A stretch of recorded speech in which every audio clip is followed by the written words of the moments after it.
It's 5 o'clock in the morning.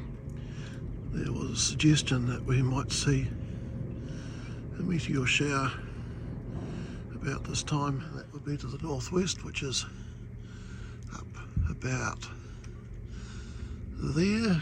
The trouble is it's very cloudy, so no stars, no meteor shower.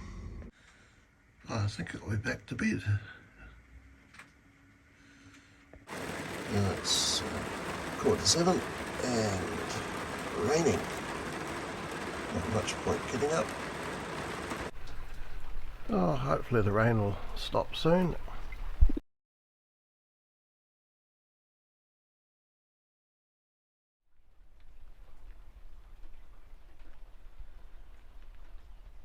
I've just been watching Brew Peak on YouTube be launched, so the rain has stopped. It's about low tide now, so we might head that way and then go back up harbour with the incoming tide, hoping that the northerly will kick in and we can sail back.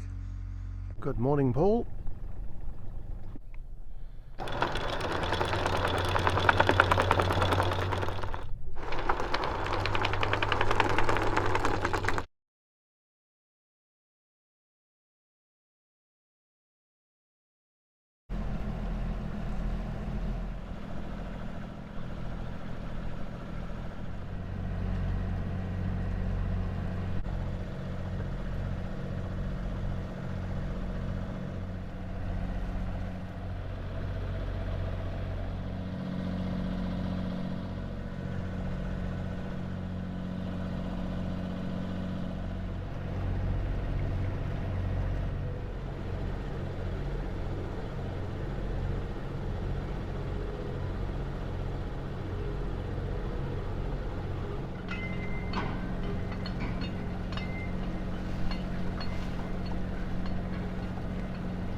Still a fair bit of light rain around.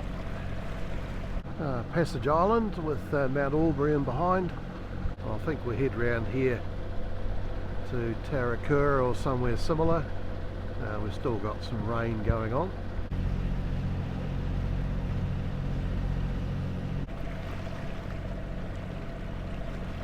Now this is Lort Point, so we'll go around there. Low tide, so it's got to be a little bit careful of rocks and sandbanks. And there's an isolated danger marker just there, 2 round balls on top.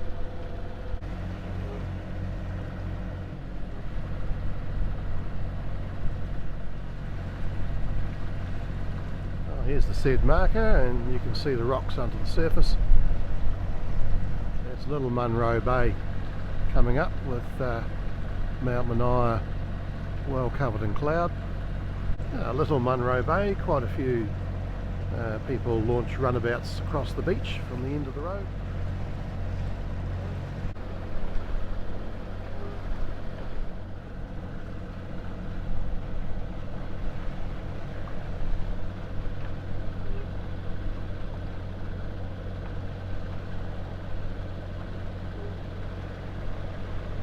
Fishermen here. It's a very beautiful landscape here. Might go and drop anchor in here. Just one bay before Taurikura. This is apparently called Whangārei Bay, or maybe it's the next one on the right, but Mount Aubrey is starting to show. The sky seems to be clearing to the north. There's the hills out towards Bream Head, the one closest to us I call the face, and we can see Bream Head rock spires in the distance. Harbour entrance is over here, still looking fairly grey. To the south across Bream Bay, this house up here is very well positioned with a great whale tail sculpture, And the Pohuta Kawas around here look lovely when they come out. And here's the point we've just come around.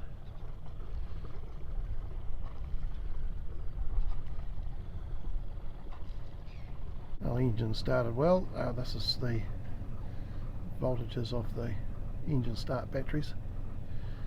Here's the house bank, still charging at 70 amps on idle. It's 10 o'clock, it's become quite pleasant. There's the sound of the wild mower in the grasslands. That's the internal combustion engine variety.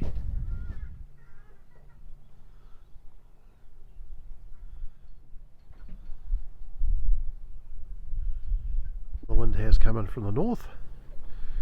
We'll let things settle down a bit more before we think about making our way. In fact, it's quite pleasant just here reading my, well, book. These days it's Kindle on the phone, but same idea. Oh, I think we can go for a sail. It's looking like it's continuing to clear. Right, main's up. Wind coming a few different directions in here. Good thing is she sits nicely weathercocked with just the main up, so there's no rush, not going anywhere in a hurry. But we'll head off now. Should be fine to go to the sandbanks now. There's a lot more people fishing on the point.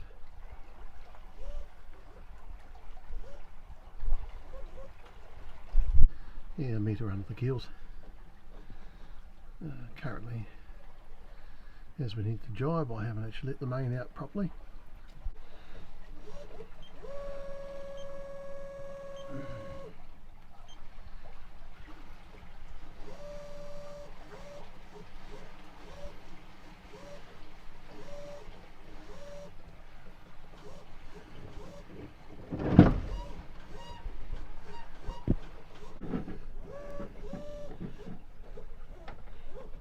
Let the jib out, so undo the red fleck cord line, let the the clutch disengage, and haul in the jib sheet.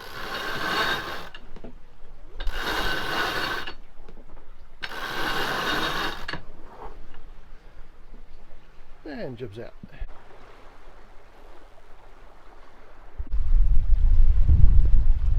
Around Lort Point and then around Passage Island.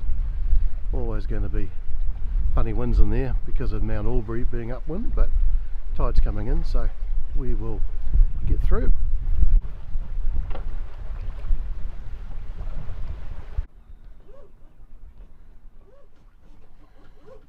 And the wind's been going around in circles at the moment. We fortunately didn't jibe. Maybe I spoke too soon. Trouble is, the main sheet gets wrapped around the traveller car. Top of the mast, we're doing a broad reach. There she tries.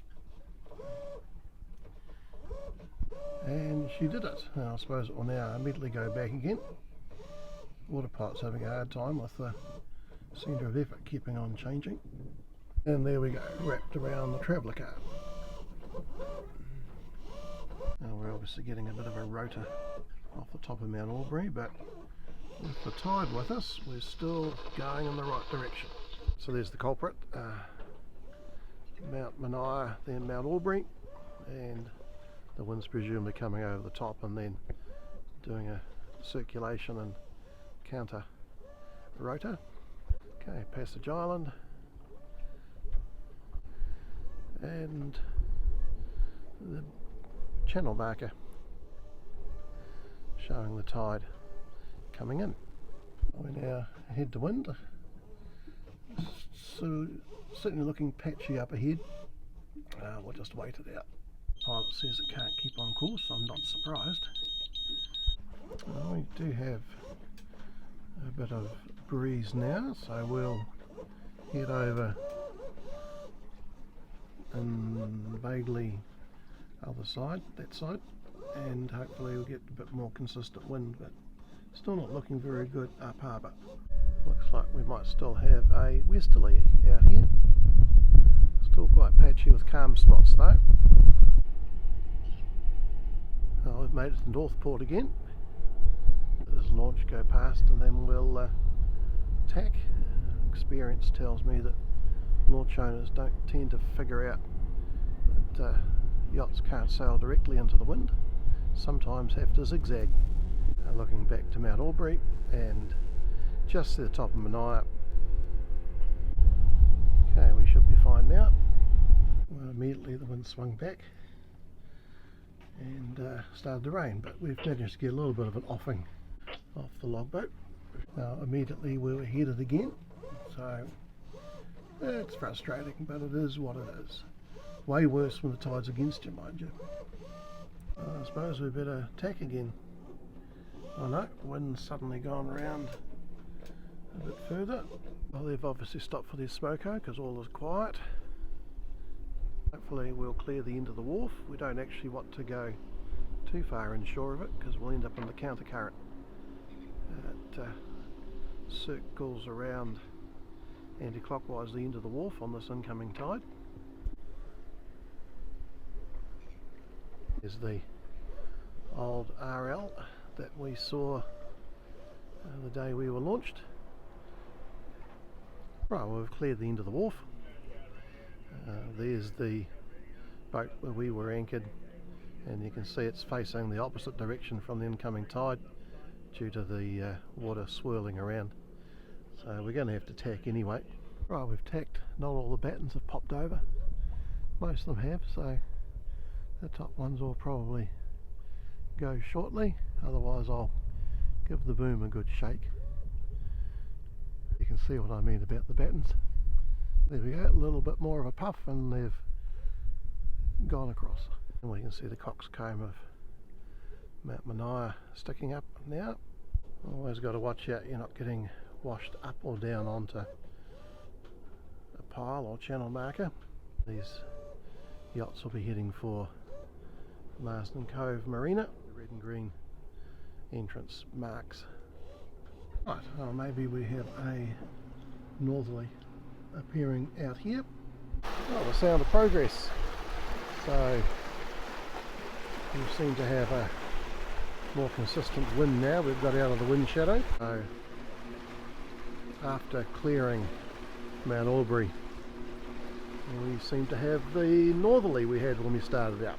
7.6 knots. Some of that will be tide, but not that much of it. Wind is staying north, veering a lot in strength and direction. So that's the end of One Tree Point, and there's a sandbank between just inshore of that buoy and One Tree Point, which marks the end of Blind Channel. So we were anchored back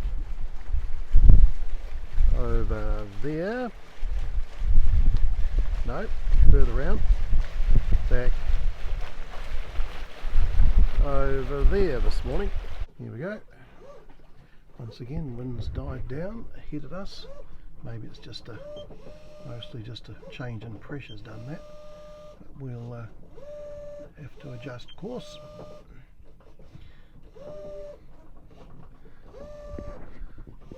Now, unfortunately, we made it past the end of the sandbank before we had to do the major, or yet another major course change. So we can see the shallow water there, and it's deep up until the end of the ramp at One Tree Point.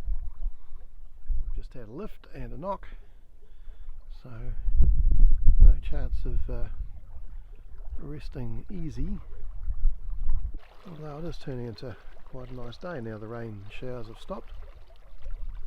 Current sweeps around the end of One Tree Point, heading through this mooring field, and fortunately we've got enough breeze now to go across the front. Not that it really mattered because it's tide's coming in, so the whole of the harbour is open to us. Big cat over there, and currently consistent breeze.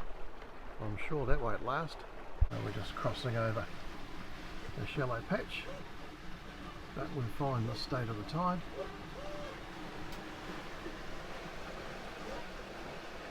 That's depth of water under the keels.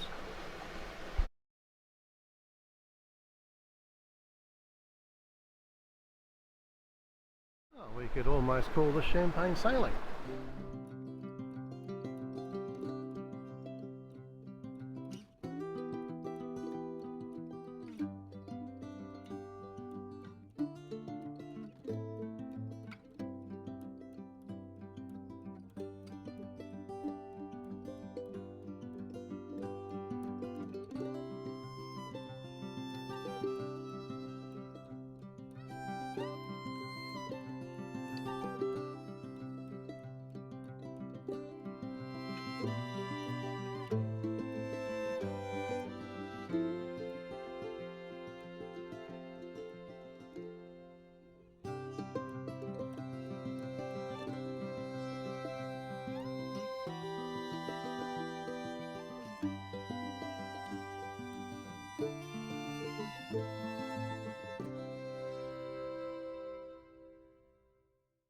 Well, there's Jackson's Bay and home. A little bit nicer conditions than yesterday.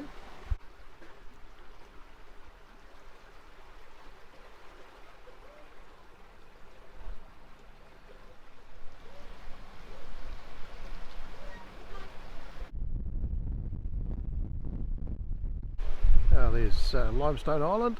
It's getting, what, 2 hours off high tide, so should be able to sneak over the end of the sandbank. There's Rat Island, the low-lying one there, and there is a passage at fairly spring high tide between it and the mainland, and then behind is the quarry at Portland, and then Portland, and can't see the wharf because there's no big ship there. We're on a reach now. This is Fisherman's Point straight ahead, and Whangārei to the left. And looking back to Manganese Point with Mount Aubrey in the distance. We're just keeping an eye on the depth in case I have misjudged it. So if I have, a turn to starboard should solve the problem. Well, so far so good. Remember, it's set to depth under the keels, well, with a little bit of extra. When it starts to get shallow, you see a vortex of mud off the bottom of the keel, and the stern wave really starts to heap up, which it's doing neither of at the moment. Right, borne away onto a broad reach. I think we'll go and anchor on the far side of Limestone, and being lazy, I think I'll leave the main up. It's only a lunch stop. Got a little bit thin just there. Right, survived. So we're passing south past Whangārei. The airfield is on top. Right, Limestone Island, sailing along nicely. Right, looking back to whence we came from. We'll pop the jib away. We'll just go down here and anchor, have a leisurely lunch, wash the dishes, then head home near the high tide. Right, mains in tight, head to wind, speed dropping down to 0, go pop the anchor over. Oh, we're starting to move sternwards.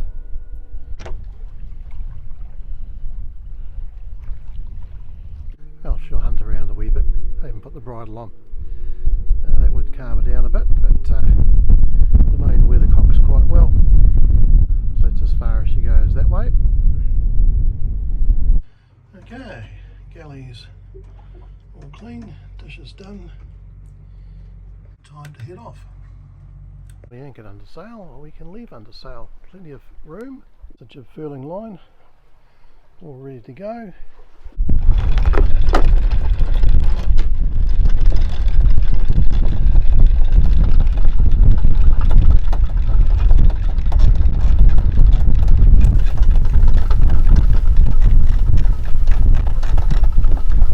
Jib, now sheeted it in, so we're off, dragging the anchor to clean the mud off.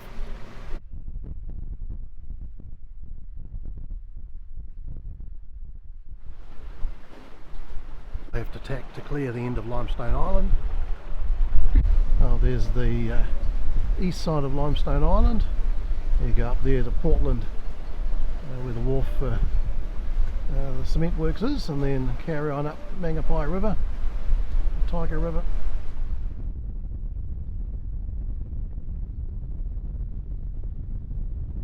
Being pushed down a bit by the tide. He's on starboard, we're on port, so hardened up to miss him.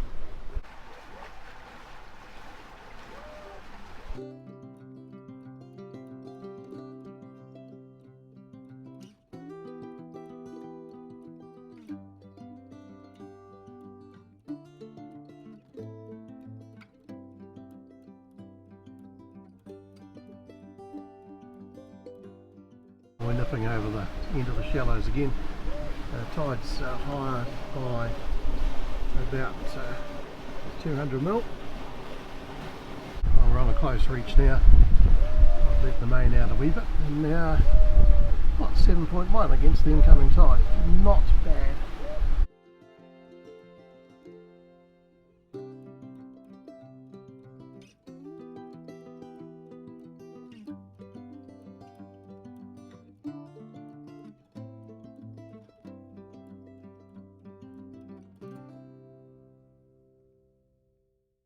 we're getting close to home. We're just skirting this sandbank here, and moorings up here.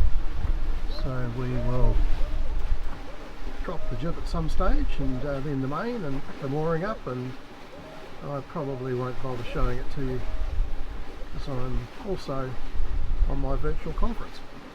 Well, I picked up the mooring first attempt, but we were lucky because if you can see it, the top rope's just about worn through. It's the floating one that's easy to pick up. So we need to measure it and make a new one. So it goes from there back to there. Can't be any longer than that. So we have had a breakage or near breakage today. So the blue fleck rope I've also put on so we can haul it back in. I'm sure the black one will wear through finally.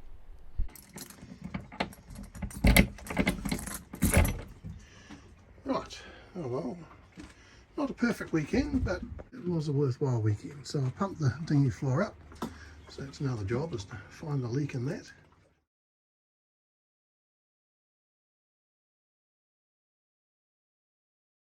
My mate Stuart came down to help. We've got to take the floor out, try and fix it.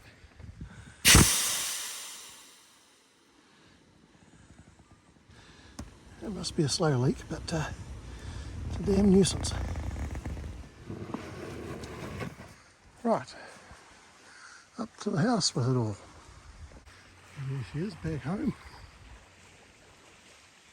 My mate Stuart is dropping me back at North End so I can pick up the car. There it is.